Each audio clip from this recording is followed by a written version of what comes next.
Atenção, senhores ouvintes, atenção. Agora uma notícia que interessa a todo o povo brasileiro. Manifesto dos Pioneiros da Educação Nova exige renovação já, em todas as escolas do Brasil. O próprio manifesto se auto-intitula um documento um projeto de reconstrução educacional do Brasil. Extra, extra! Manifesto denuncia. República não consegue criar a escola que o Brasil precisa. Não é que a educação no Brasil esteja desorganizada. Eles usam esse termo no manifesto. Ela está inorganizada, quer dizer, ela ainda não se organizou.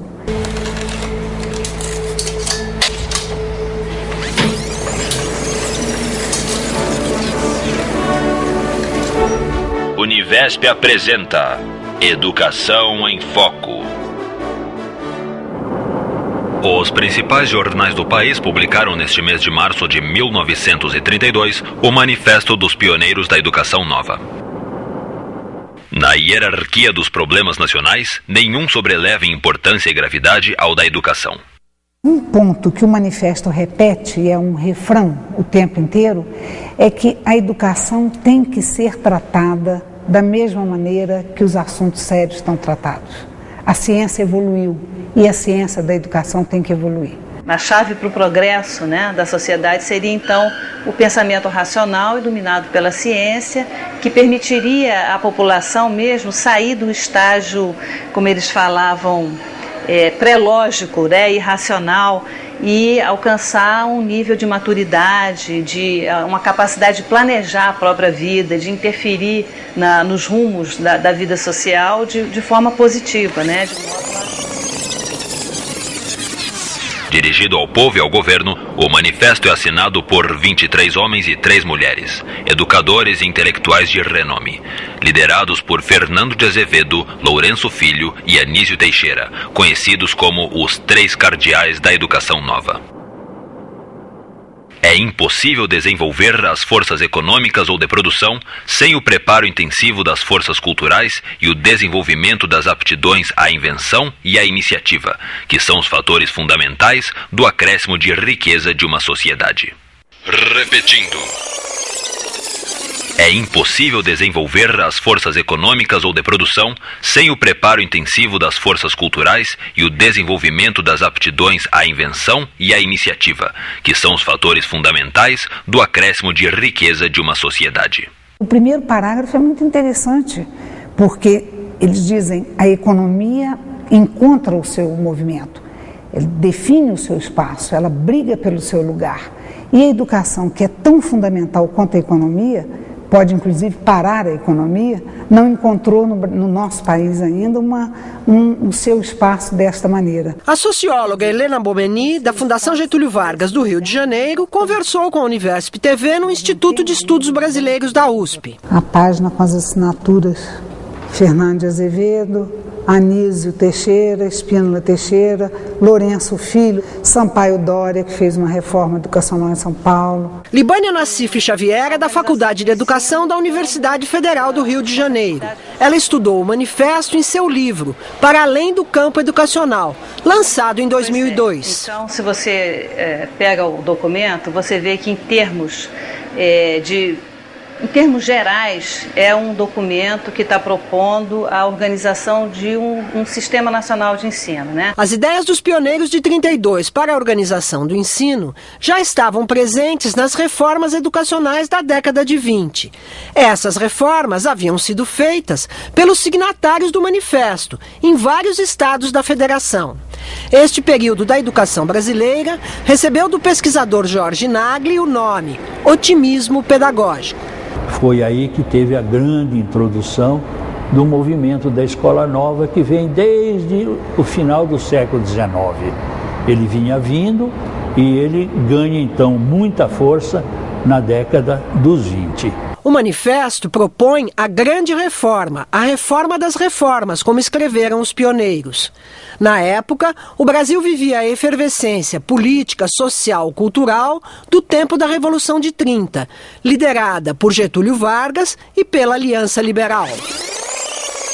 O presidente Getúlio Vargas esteve presente na 4ª Conferência Nacional de Educação. Em seu discurso na Associação Brasileira de Educação, o chefe da nação solicitou aos educadores reunidos no evento que apresentem as bases para uma política educacional da Revolução de 30.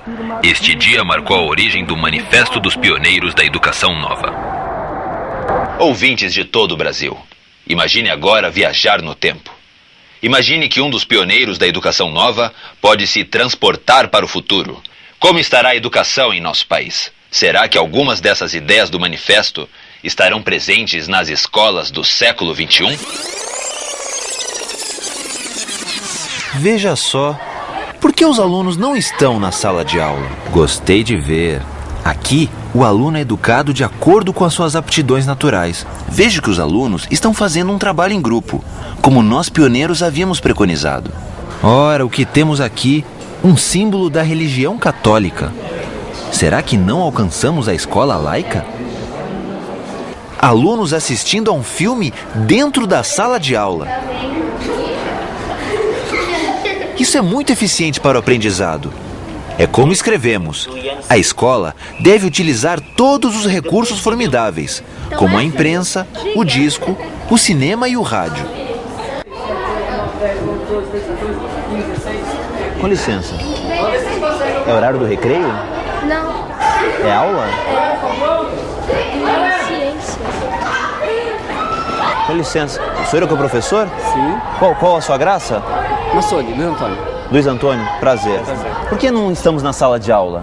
É porque nós temos essa continuação na sala de aula também, que é o entendimento dessa atividade. Aí vem o raciocínio todo baseado em cima do que eles fizeram. Porque essa atividade mais lúdica chama muito mais atenção do que simplesmente uma explicação. Então, há uma associação de duas ideias. Será que eu posso observar um pouquinho a atividade? Claro.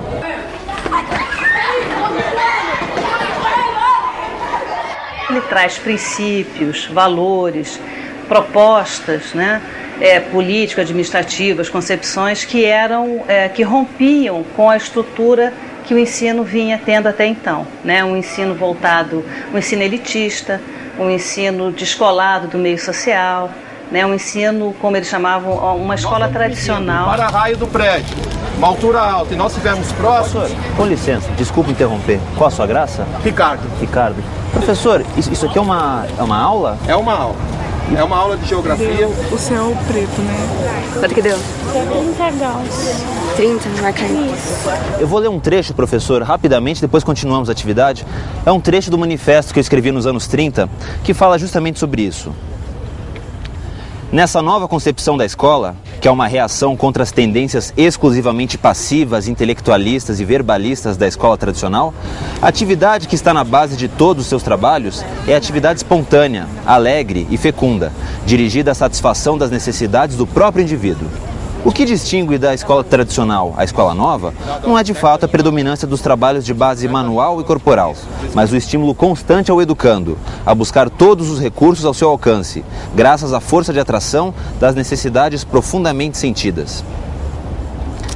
Realmente, eu acho que esse tipo de atividade dá um estímulo maior ao educando.